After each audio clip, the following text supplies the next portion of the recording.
అందరికీ నమస్కారం. ఇక్కడ దాకా వచ్చినందుకు నేను థ్యాంక్స్ కూడా చిన్న మాటే అవుతుంది.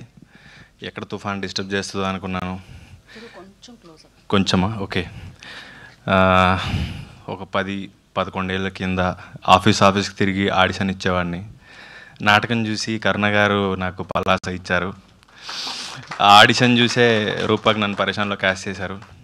ఈరోజు నేను ఒక మెసేజ్ కాల్ కూడా అందరికీ చేయాలి, ఓన్లీ మెసేజ్ పెడితే ఇంతమంది డైరెక్టర్స్ వచ్చారు. వెనక్కి తిరిగి చూస్తే ఎప్పుడు నేను డల్ అయిపించినప్పుడు కూడా ఇది గుర్తుపెట్టుకుంటా. నేనేం సాధించాను అనిపించినప్పుడు ఒక మెసేజ్తో నాకు ఒక ఫ్రెండ్స్ డైరెక్టర్స్ని సంపాదించుకున్నాను గుర్తుపెట్టుకుంటా. థ్యాంక్ యూ సో మచ్ పేరు పేరున. అండ్ కొత్త ప్రొడ్యూసరు, డెబ్యూటాంట్ డైరెక్టరు, చాలామంది యాక్టర్స్ కూడా ఫస్ట్ టైం యాక్ట్ చేస్తున్నారు. వీళ్ళందరికీ సపోర్ట్ చాలా అవసరం. ఆ ప్రొడ్యూసర్ నిలబడి ఇంకో సినిమా చేయాలంటే కూడా ఈ సినిమా ఆడడం చాలా అవసరం.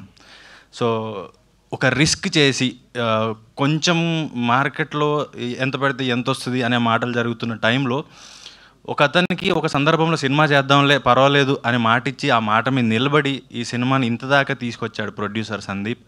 అండ్ ఇదంతా ఆయన వల్లే.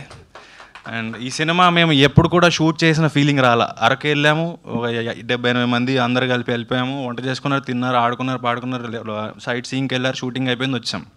అంత సరదాగా జరిగింది. ఇది ఎక్కడ కూడా షూట్కి వెళ్ళాలి, కాల్ షీట్ ఉంది, పొద్దున్న లేవాలి, ఎక్కడ అనిపించలేదు.